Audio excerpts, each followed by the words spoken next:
시청자 여러분 안녕하십니까? 뉴스9 윤정호입니다. 민주당이 서둘러 재발의한 내란 특검법에 외환 유치 혐의를 추가했다 곤욕을 치르고 있습니다. 특검법 이름에 내란 외환 행위 진상 규명을 포함하고 대북 확성기, 분쟁 지역 파병 같은 군사안보 활동까지 특검이 수사하도록 한 게 무리라는 지적이 나온 데다 북한은 외환죄 적용 대상이 아니라는 논란까지 일면서 한 발 물러설 수밖에 없습니다. 특히 안보까지 정략적으로 건드리냐는 지적에 민주당은 특검법에 외환죄를 명시한 건 아니라고 해명합니다. 하지만 당내에서도 더 무시무시하게 계엄 사태를 만들려다 사달이 났다는 불만이 나옵니다. 특검법을 둘러싼 논란, 신경희 기자가 먼저 보도합니다. 첫 번째 내란 특검법이 2표 차이로 부결된 이후 민주당은 외환죄의 한 종류인 외환 유치죄까지 포함한 특검법을 재발의하겠다고 했습니다. 특검법 명칭도 내란 외환행위 진상규명 특검법으로 바뀌었습니다. 민주당은 외환 유치죄를 추가한 제3자 추천 방식의 내란 특검법을 곧바로 재발의하겠습니다. 어젠 당내 내란특위 외환유치죄 진상조사단도 공식 출범했습니다. 하지만 북한은 헌법상 국가로 볼 수 없어 외국과 통모해 전쟁을 유도했다는 외환유치죄 적용이 어렵다는 지적이 나오자 설명이 또 달라졌습니다. 특검법에 외환죄를 명시한 적이 없다는 겁니다. 외환행위 혐의로만 돼 있어 실제로 어떤 법을 적용할지는 수사기관이 판단할 몫이란 취지입니다. 외환유치죄가 들어가 있다고 하는데 어디 있습니까? 외환죄의 일부인 일종인 일반 이적죄가 되면 하고 아니면 국가보안법으로 처벌하고. 하지만 속도전에만 신경 쓰다 보니 스텝이 꼬였다는 지적이 당내에서도 나왔습니다. 민주당 한 의원은 TV조선과의 통화에서 의원총회에서 특검법을 설명했을 때도 외환죄가 포함된 것으로 이해했다며 특검법 이름에도 외환이 들어가는데 굳이 물러서는 모양새를 보일 필요가 있는지 모르겠다고 말했습니다. 민주당 등 야당은 오늘 법사위에서 내란과 외환 혐의를 모두 수사 대상에 포함한 제3자 추천 방식의 내란 특검법을 통과시켰습니다.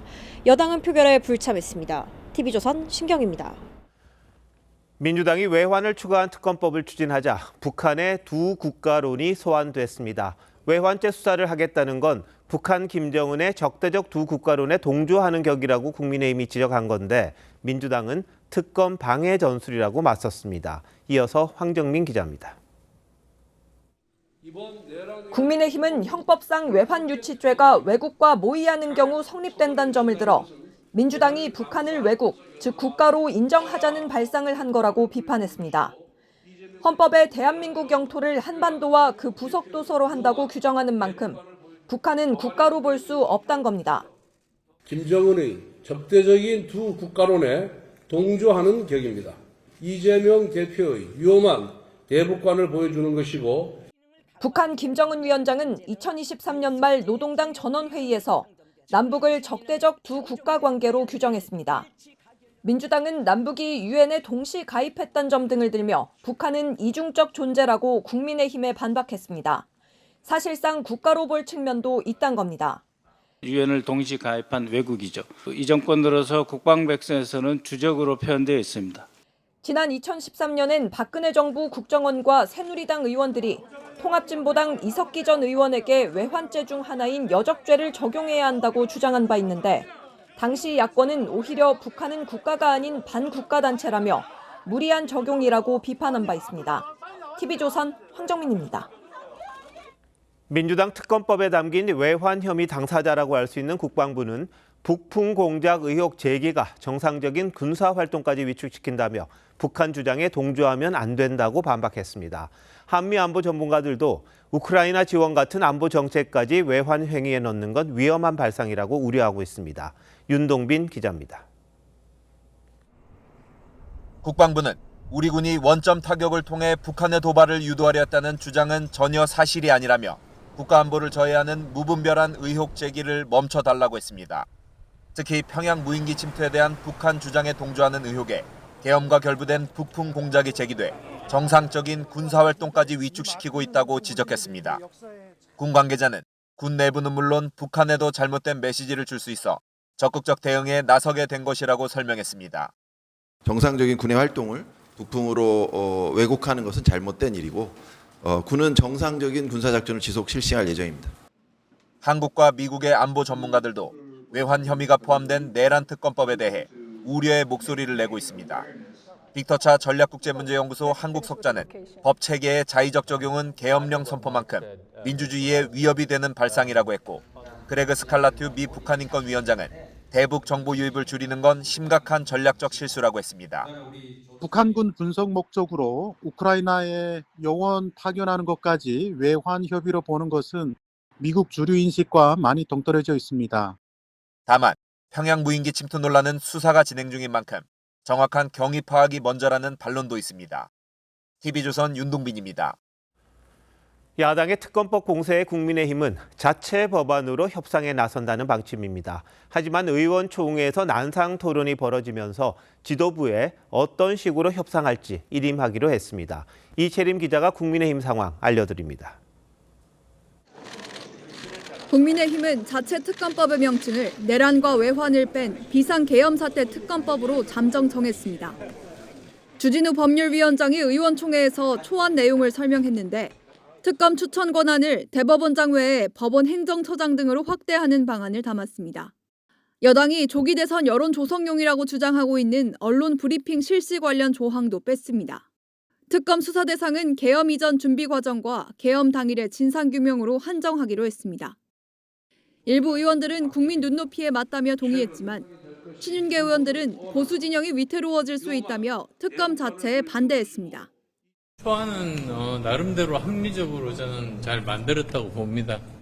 민당발 선동에 결국 다 좌지우지 될 수밖에 없다. 그래서 우리가 특검의 늪에 빠져서는 안 된다. 원내 지도부는 지난주 이탈표가 2표만 더 나왔다면 야당 특검이 그대로 통과됐을 거라며 자체 특검법의 필요성을 설득한 걸로 알려졌습니다. 3시간에 걸친 논의 끝에 의원들은 결국 최종 결정을 지도부에 일임하기로 했습니다. 의원들 의견이 많이 갈렸다는 점 말씀드리고요. 발의 시기에 대해서는 구체적으로 없었지만 저희도 신속하게 오늘 보시듯이 의견 수렴 추가로 하고. 국민의힘은 이르면 내일 자체 특검법 발의 여부를 최종 결정해 야당과 협상에 나선다는 계획이지만 민주당은 이번 주 야당 특검법 처리를 벼르고 있어 실제 협상이 이뤄질지는 불투명합니다.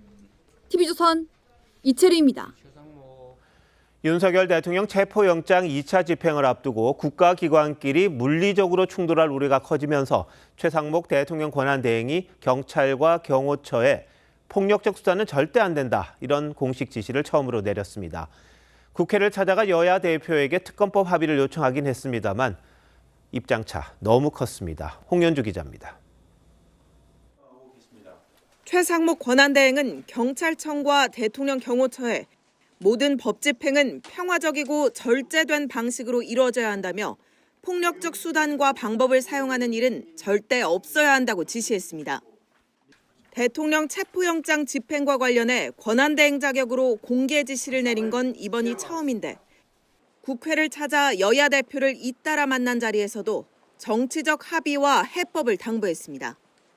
어떠한 상황에서도 시민이 다치시거나 그다음에 물리적 충돌로 인한 불상사가 있어서는 안 됩니다. 하지만 권영세 비대위원장은 무리한 행동 자제를 요청해야 한다며 사실상 영장 집행에 제동을 걸어달라고 요청했고 대한민국의 이미지, 달리 말해서 대한민국의 국격이 좌우되는 문제인 만큼 적절한 조치를 요청을 드리고 이재명 대표는 영장 집행을 무력으로 저항하는 걸 막아야 한다고 요구했습니다. 범인을 잡는데 저항을 할까 봐 잡지를 말아야 된다, 이런 얘기 비슷해서 그건 좀 아니지 않나. 앞서 이 대표는 최고위원회의에서 대한민국을 가장 불안정하게 만드는 주범이 최권한대행이라며 저항을 방치하는 건 공범이 되려는 것이라고 비판했습니다. 여권 내부에서도 경찰과 경호처 모두 대통령 지휘하에 있는 조직들인데 최권한대행이 실질적 통제 대신 명분 쌓기용 행보만 하는 것 아니냐는 지적이 나왔습니다. TV조선 홍현주입니다. 공수처와 경찰은 수요일 이른 아침 윤 대통령 2차 체포에 나설 것으로 보입니다. 오늘 가진 현장 지휘관 회의에서는 장기전에 대비한 물품을 준비시키기도 했다고 합니다.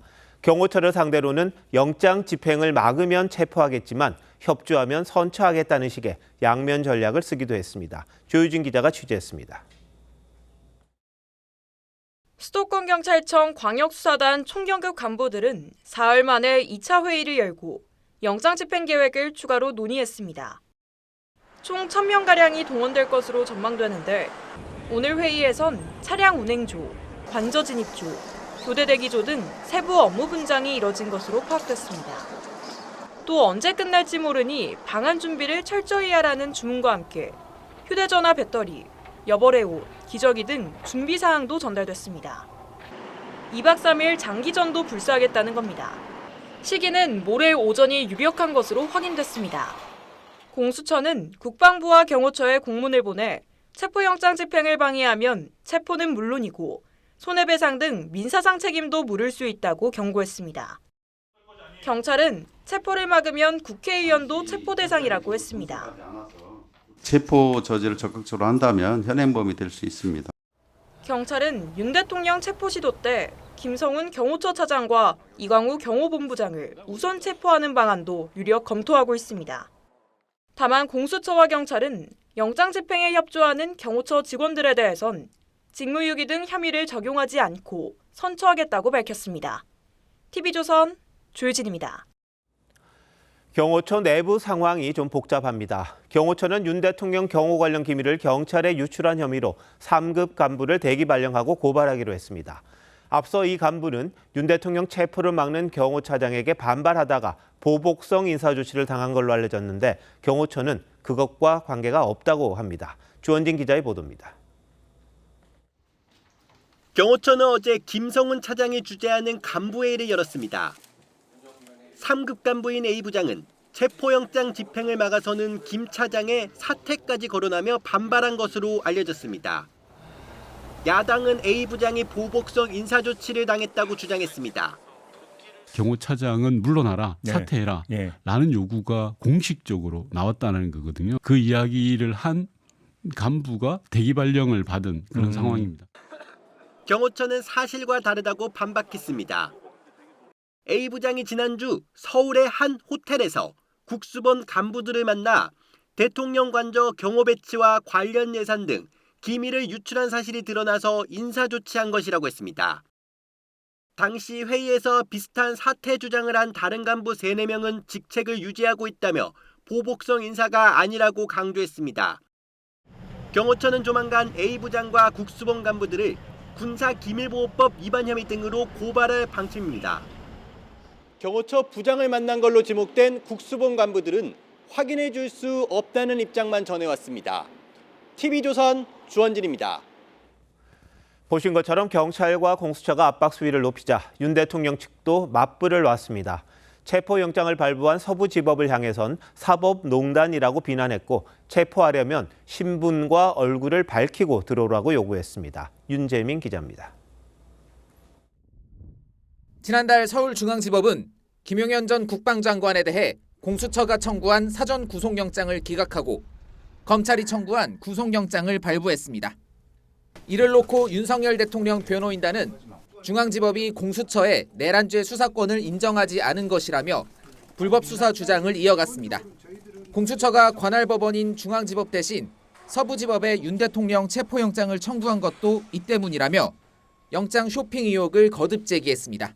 대통령에 대해서만 서부지방법원에 한 것은 소위 많이 요즘 회자되는 영장 쇼핑이고 판사 쇼핑이라고밖에는 볼 수가 없습니다.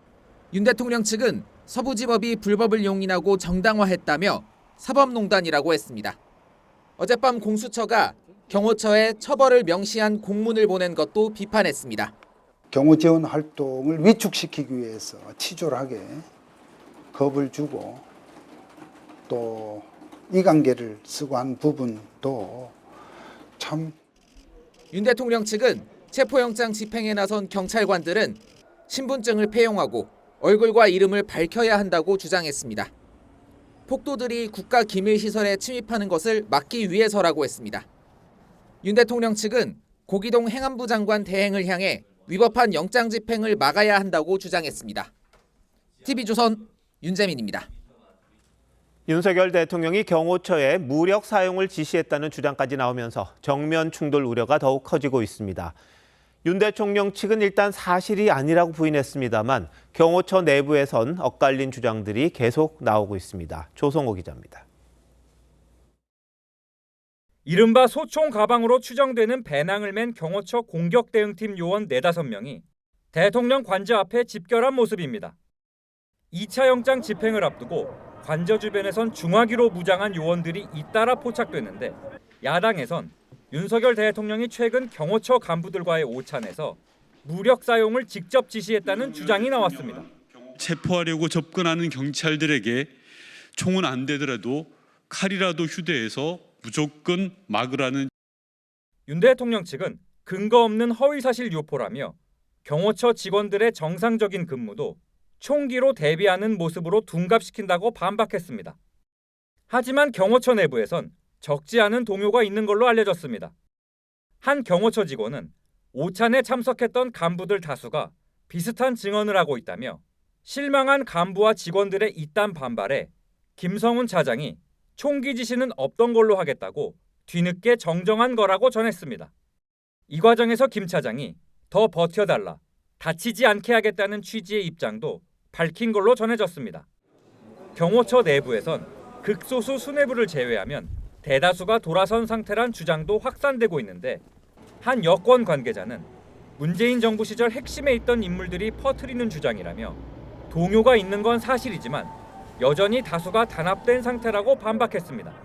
TV조선 조성호입니다.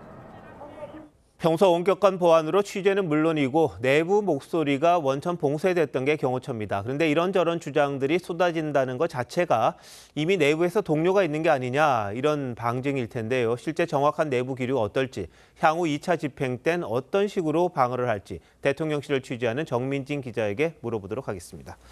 자, 정 기자, 지난주까지만 해도 장기전에 대비하면서 철저하게 막겠다, 이런 네. 입장이었던 것 같은데 주말 사이에 좀 기류가 바뀌었습니까?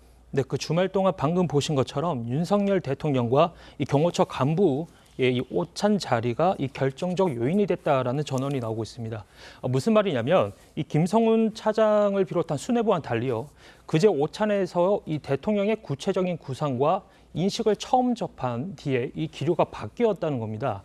이런 분위기가 직원들에게까지 확산이 되면서 내부 반발과 동요도 커지고 있는 겁니다. 자, 그렇다면 아까 반기를 들었다 이런 얘기가 네. 나왔습니다. 그 간부가 대기 발령을 받았다 이렇게 네. 취재가 됐는데 이렇게 색출 작업 같은 게 있었던 겁니까? 그 저희가 취재한 내용에 따르면 이 경호처 내부의 이 기밀 정보가 야권과 그다음에 이 경찰 쪽에 여러 차례 이게 유출이 된 정황이 확인이 됐고요. 네. 이미 전후 상황을 파악한 김성훈 차장이 이 간부들이 모인 자리에서 유출자가 누군지 확인했지만 더 이상 문제 삼지 않겠다는 취지로 말을 했다고 합니다.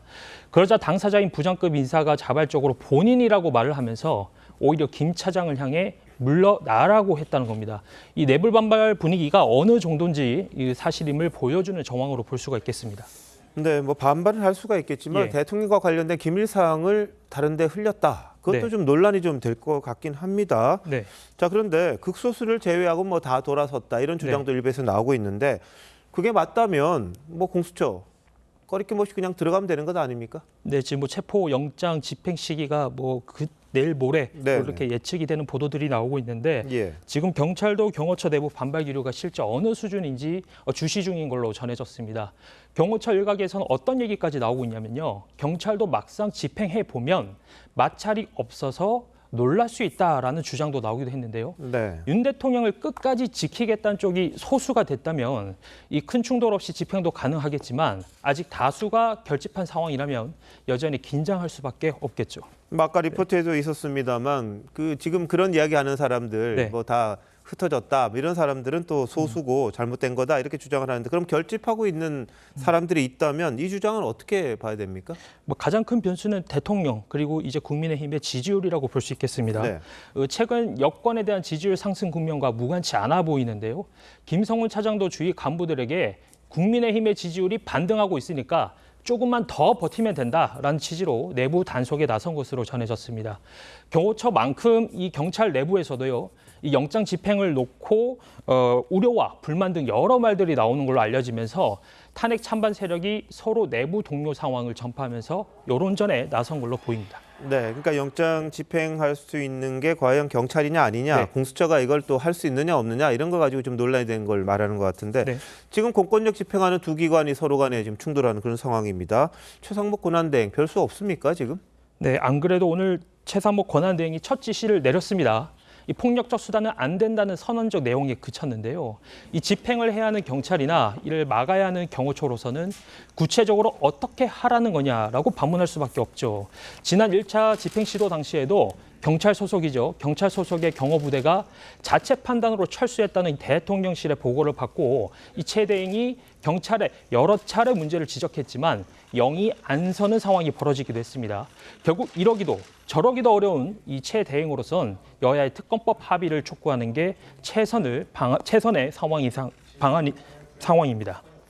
자, 그런데 지금 뭐 여야 대표한테 사실상 거부당했잖아요. 네. 그러니까 대행의 대행이다 보니까 뭐 힘이 없는 건지 아니면 누구도 책임지지 않으려고 하다 보니까 이렇게 되는 건지 모르겠습니다만 사태가 더 커지지 않게 좀 마무리가 됐으면 하는 그런 바람입니다. 정 기자 잘 들었습니다.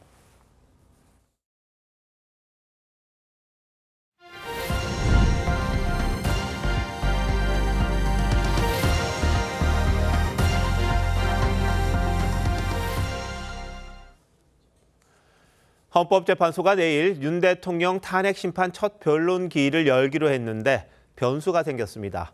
윤 대통령 대리인단이 정계선 헌법재판관에 대해 공정성 문제를 제기하며 오늘 기피 신청을 냈습니다.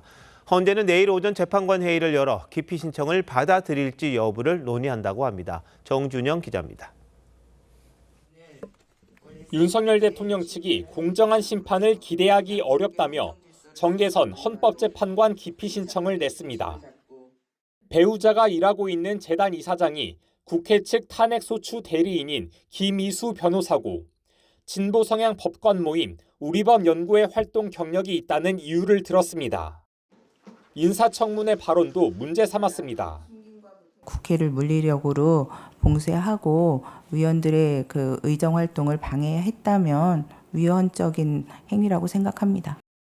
헌재가 내일부터 매주 2회씩 열기로 한 변론기일에 대해서도 이의 신청을 냈습니다. 국회 측이 탄핵 사유에서 내란죄를 빼기로 한 것에 대해 서면으로 먼저 확정하라는 겁니다.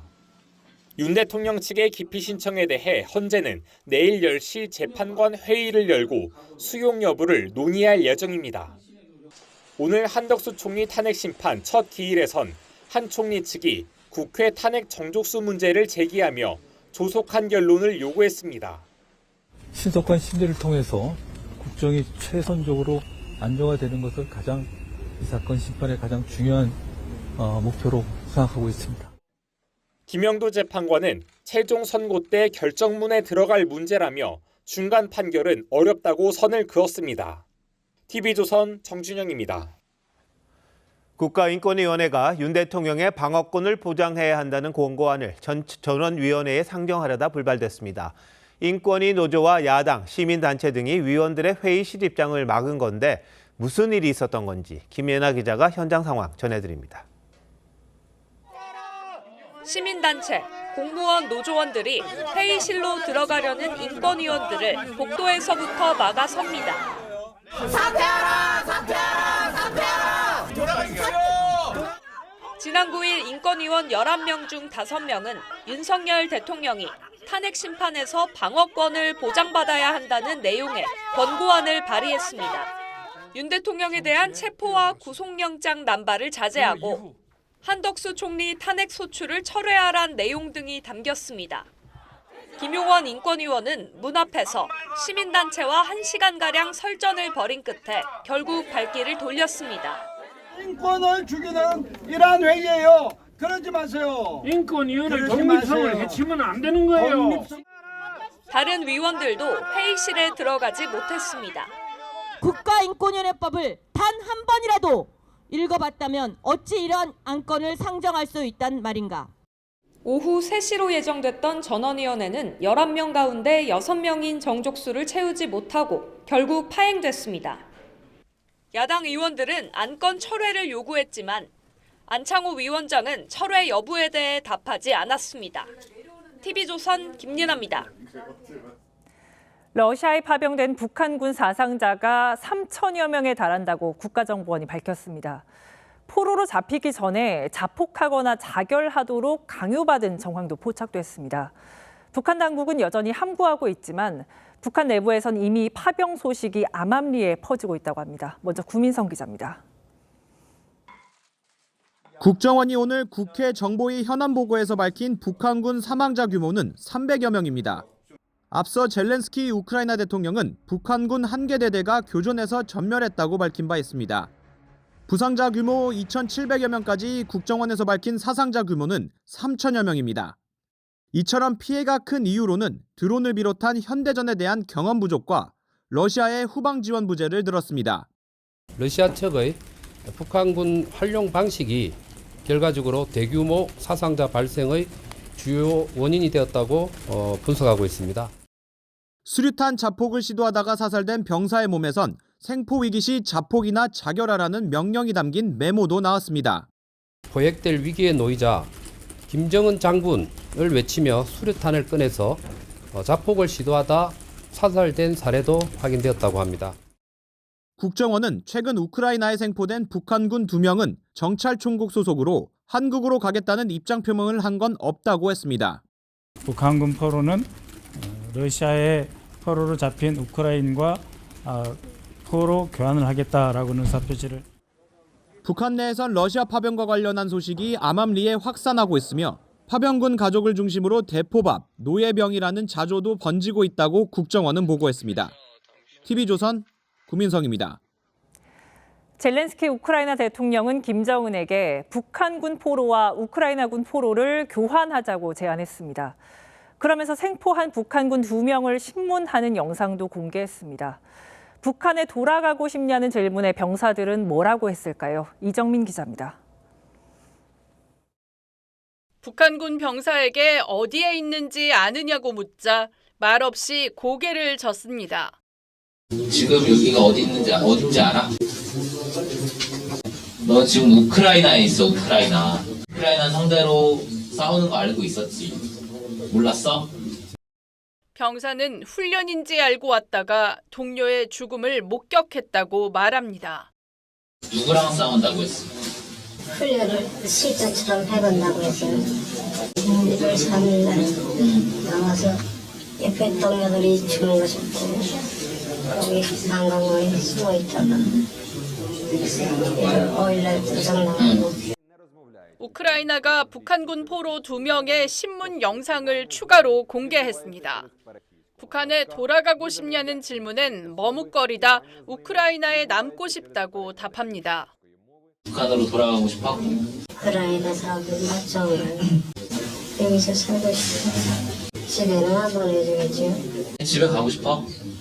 가라면 가겠네. 가라면 갈 거고 우크라이나 남으라고 하면 남을 거고. 또 다른 병사는 가족들이 자신의 행방을 모른다고 했습니다. 부모님은 지금 너 어디 있는지 알아? 젤렌스키 대통령은 북한군과 우크라이나군의 포로 교환을 제안했습니다. Якщо Кім Чен Ін взагалі пам'ятає про цих своїх громадян і може організувати обмін на наших воїнів, які утримуються в Росії, ми можемо передавати таких солдатів. SNS에도 한글로 글을 올렸는데 러시아에 억류된 우크라이나 포로와 교환할 경우에만 북한군을 넘기겠다며 귀환을 원치 않는 북한 병사들에겐 다른 방법이 있을 수 있다고 강조했습니다. TV조선 이정민입니다. 경기는 차갑게 얼어붙었지만 은행들은 임금 인상폭을 더 높이면서 돈잔치를 벌이고 있습니다. 대출 급증을 막겠다며 대출 금리를 높이면서 지난해 역대급 실적을 냈습니다.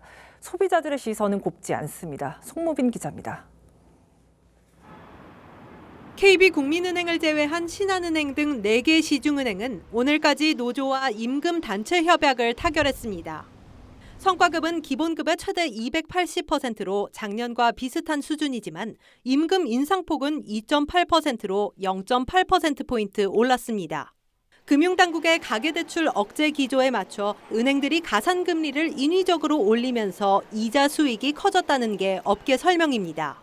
가계대출 많이 들다 보니 은행들을 어떻게든 줄여라 이런 메시지를 명확히 줬어요. 대출을 안 받게 하기 위해서는 금리를 올릴 수밖에 없어요.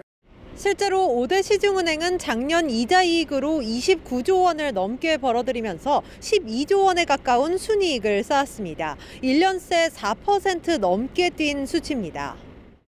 은행 직원들의 평균 연봉은 1억 1천만 원이 넘습니다. 얼어붙은 경기 속 나홀로 돈잔치를 한다는 비판을 의식해서인지 은행들은 반년 만에 금리 정책 수정에 나섰습니다.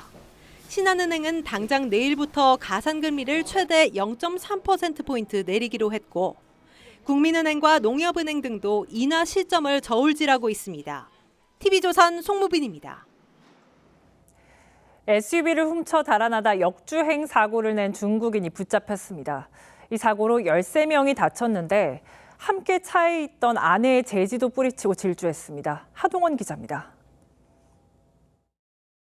중앙선을 넘은 흰색 SUV 한 대가 신호대기하는 차량들을 앞에서 잇따라 들이받고 뒤집어지더니 마주오는 차량과도 부딪힙니다. 충돌한 뒤에는 팽이처럼 빙글빙글 돌며 인도 근처까지 튕겨나갑니다. 자전거를 타고 지나던 행인은 놀라 넘어질 뻔합니다. 소리가 꽝 나서 급하게 나와보니까 차가 완전히 다 부서져 있어요. 완전히 완파됐을 정도로 인도 턱에 걸려서 그나마 멈췄지. 119 구조대는 부상을 입은 남성 운전자와 동승한 여성을 구조했습니다. 세대의 피해 차량에서도 11명의 부상자가 나왔습니다.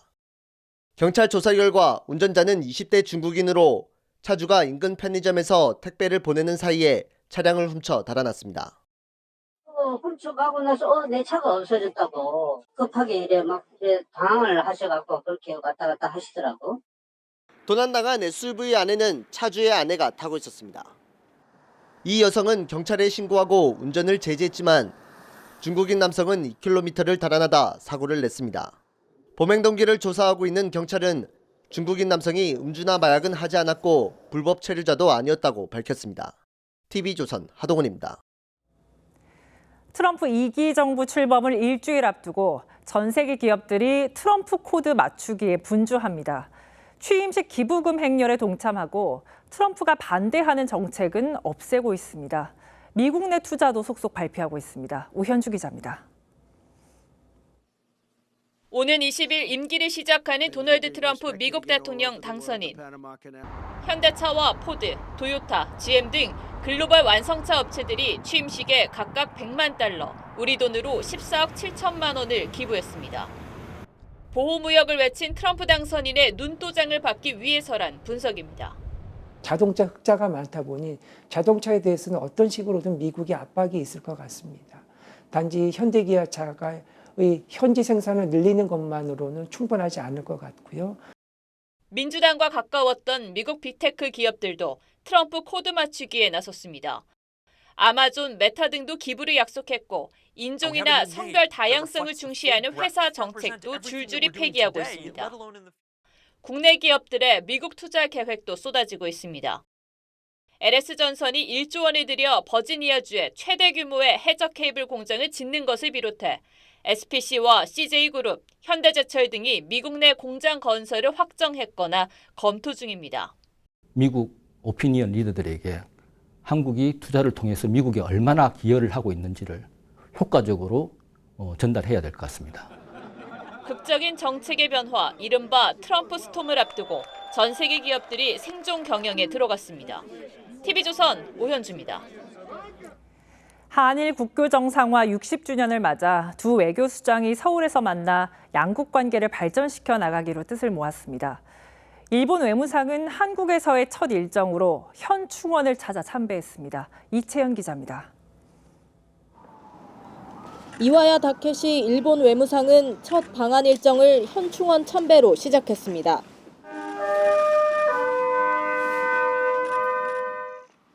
일본 외무상의 현 충원 참배는 고노다로 전 외무상에 이어 7년 만입니다. 개엄 이후 처음으로 대면한 조태열 외교장관과 이와야 일본 외무상은 국교 정상화 60주년과 한국 내 정치 상황, 북한군 파병 문제를 집중 논의했습니다. 오늘 회담에서 저는 우리 대일 외교정책 기조와 앞으로도 변함없이 유지될 것이라는 점을 다시 한번 분명히 대통령 직무정지 상태가 정리되면 셔틀 외교도 재개하기로 했습니다. 許せばですね、首脳間のシャトル外交もですね、ぜひ復活また継続させていきたいというふうに考えております。 우원식 국회의장도 예방했는데 권한대행 체제라는 불확실성 속에서도 한일 관계를 공고히 하려는 행보란 해석이 나왔습니다. 일본 정부가 보다 전향적인 자세로 역사 문제를 직시할 때日韓両国あるいは日米韓がしっかりと連携して取り組んでいかなければならないというふうに考えております。 정부 당국자는 이화야 외무상은 한일 관계가 악화됐던 2019년 정경두 전 국방장관과 웃으며 인사한 게 논란으로 먼저 경질됐지만 소신이 강한 인물이라고 평가했습니다. 이화야 외무상은 내일 최상목 권한대행을 만나 트럼프 2기에 맞선 외교 경제 전략을 논의하고 방한 일정을 마무리합니다. TV조선 이채연입니다. AI 교과서를 교과서가 아닌 교육자료로 격하하는 개정안이 통과되면서 발행사들이 강하게 반발하고 있습니다. 교육부만 믿고 막대한 예산을 투입했는데 무용지물이 됐다는 겁니다. 발행사들은 법적 대응을 검토하겠다고 했습니다. 황민지 기자입니다. AI 디지털 교과서 발행사 대표들이 한자리에 모였습니다. 이들은 지난해 말 국회를 통과한 초중등 교육법 개정안을 철회하고 원안대로 AI 교과서를 학교에 도입해달라고 촉구했습니다. 교과서의 지위를 유지하라! 당초 AI 교과서는 새학기부터 초등 3, 4학년과 중1, 고1 학년의 영어, 수학 과목에 도입될 예정이었습니다. 하지만 일각에서 AI 교과서가 문해력 저하와 디지털 중독 등을 일으킬 거란 우려가 나왔고 국회는 지난해 말 이를 교과서가 아닌 교육자료로 격화시키는 개정안을 통과시켰습니다. 이에 AI 교과서 개발에 시간과 비용을 들인 발행사들은 법적 대응을 검토 중입니다. 저희는 그 법령에 대해서 적극적인 헌법소원, 위헌적인 부분을 이제 지적을 하면서 적극적인 헌법소원을 할 것이고 교육 평등권 침해 등 위법성 소지도 있다고 주장합니다. 내가 어느 지역에 사냐에 따라서 굉장히 잘 만들어진 AI 디지털 교과서를 이용할 수 있는 기회를 얻기도 하고 얻지 못하게도 되는데 정부는 교과서 지위를 유지해달라는 취지의 개정안 거부권을 오는 21일 행사할 예정입니다. TV조선 황민지입니다. 탄핵 정국인데도 국민의힘 지지율은 오르고 민주당 지지율이 떨어지면서 접전 양상이란 소식 여러 차례 전해드렸는데요. 한 여론조사에서는 16주 만에 양당 지지율이 오차범위 내에 들어오는 결과까지 나왔습니다. 그렇다고 국민의힘이 잘해서 그런 건 아니라는데 고위 당직자도 인식을 같이 했습니다. 장윤정 기자입니다. 오늘 공개된 리얼미터 여론조사에서 국민의힘 지지율은 40.8%, 더불어민주당은 42.2%를 기록했습니다. 계엄 이후 26.7%포인트까지 벌어졌던 격차가 오차 범위 내로 좁혀진 겁니다.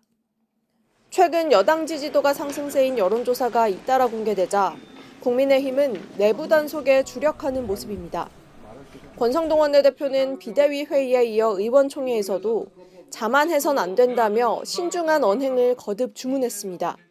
착각하지 말아야 할 것은 국민들께서 우리 당이 잘하고 있다는 생각으로 지지해 주시는 게 결코 아니라는 것입니다. 지도부 관계자는 대통령 탄핵 찬성과 정권 교체 여론이 여전히 높다며 여론조사에 취하면 안 된다고 했습니다.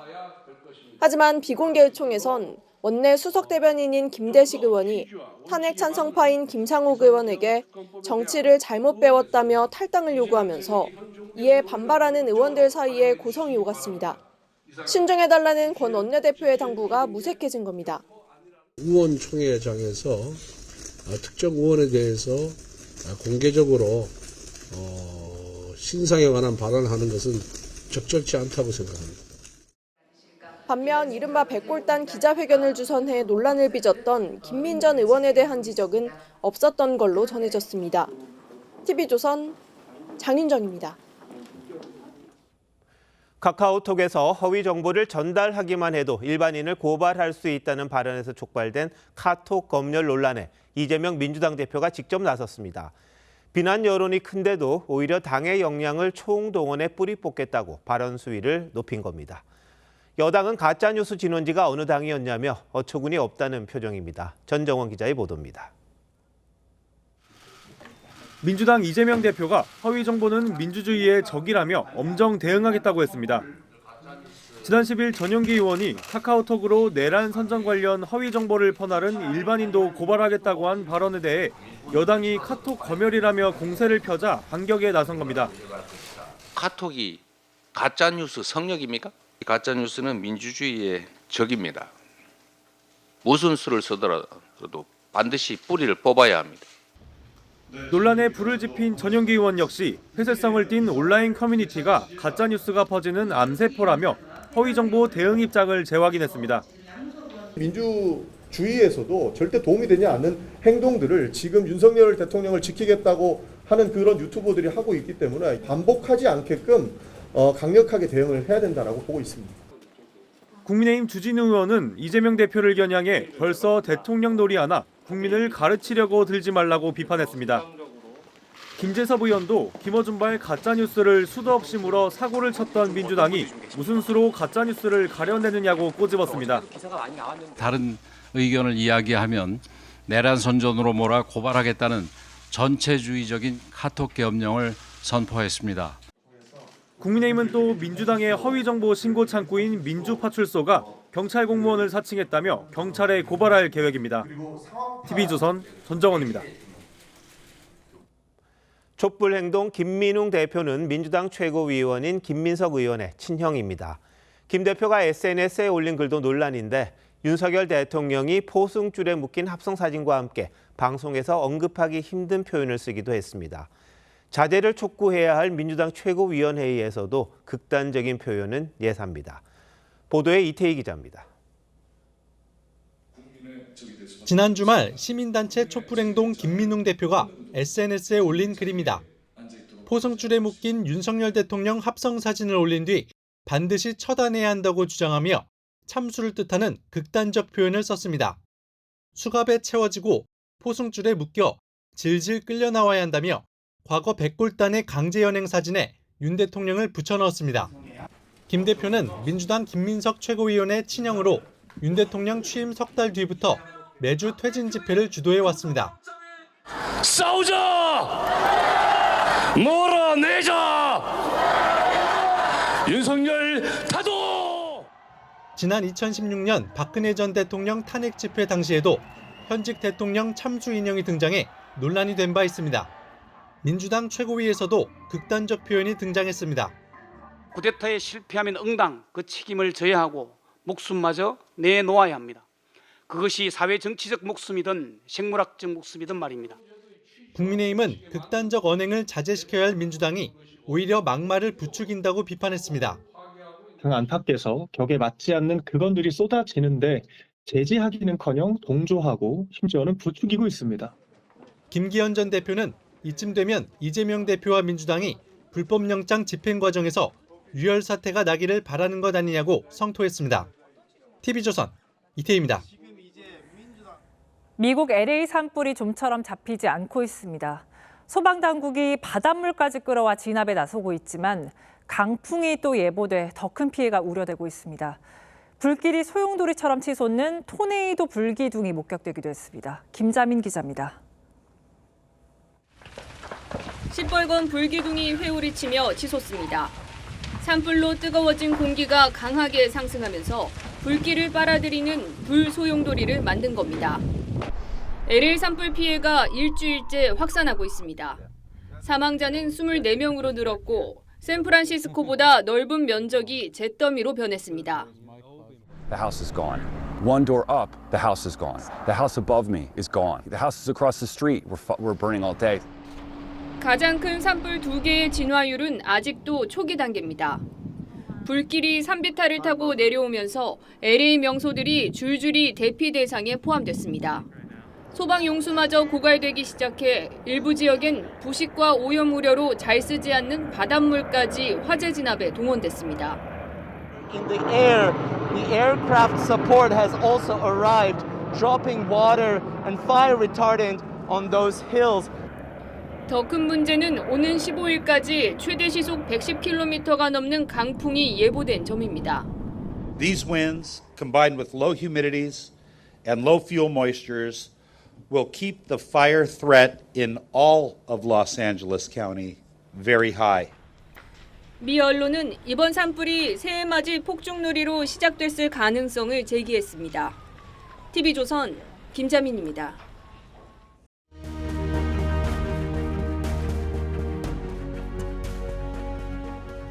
국민 때문에 목숨 걸었다는 왕이나 대통령을 본 적이 없다. 나훈아가 5년 전 소신 발언을 하자 여야가 재논에 물대느라 바빴습니다. 야당이던 국민의힘은 반색을 했죠. 우리 마음을 속 시원하게 대변해줬다.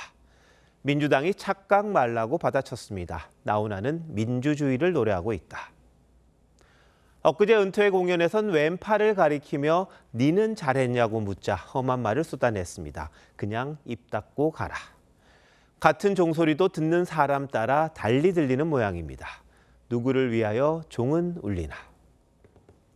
지렁이가 땡볕을 기어가며 온몸으로 자국을 남깁니다. 그걸 보며 시인이 마지막 시를 씁니다. 판독이 어려운 일필휘지를 촉새 몇 마리 따라가며 읽는다. 쿡쿡 쪼아 맛본다. 제멋대로 제잘되는 화려한 오독. 왈가 왈부, 찢고 까부는 자들에게 던진 일갈입니다. 양대 정당의 지지율, 계엄전 수준으로 돌아갔다는 여론조사가 잇따르고 있습니다. 탄핵 민심과는 사뭇 다른 반전이죠. 민주당의 폭주와 보수 결집이 그려낸 쌍곡선이란 해석이 적지 않습니다. 민주당은 한덕수 대행 탄핵 소추에 이어 최상목 대행까지 고발했습니다. 자극적인 발언도 서슴지 않습니다. 내란죄를 형사재판하는 법원에서 윤석열은 사형을 당할 거예요. 대통령이 도주할 가능성이 충분하다. 전국에 지명수배하랍니다. 카카오톡으로 가짜 뉴스를 퍼나르는 일반인도 내란 선동으로 고발한다. 이런 말까지 나왔습니다. 오늘은 이재명 대표가 최상목 대행을 직격했습니다. 대한민국을 가장 불안하게 만드는 제1주범이다. 국민의힘도 고무된 듯 마구 나갑니다. 대통령 관저 앞 시위, 김상욱 의원 탈당 압박, 백골단 회견 주선. 그러더니 입단속으로 돌아서는 듯합니다. 자신들이 잘해서 지지율이 오른 게 아니라고 각성한 건지는 지켜볼 일입니다. 나훈아도 마지막 무대에서 말했죠. 오른쪽이 잘했다는 얘기는 아니다. 국민은 가뜩이나 힘듭니다. 어느 쪽이든 민심을 오독에 함부로 내달리다간 지지율쯤은 삭풍아 뷔페처럼 날아가 버릴 겁니다. 1월 13일 앵커 칼럼 오늘. 누구를 위하여 종은 울리나였습니다.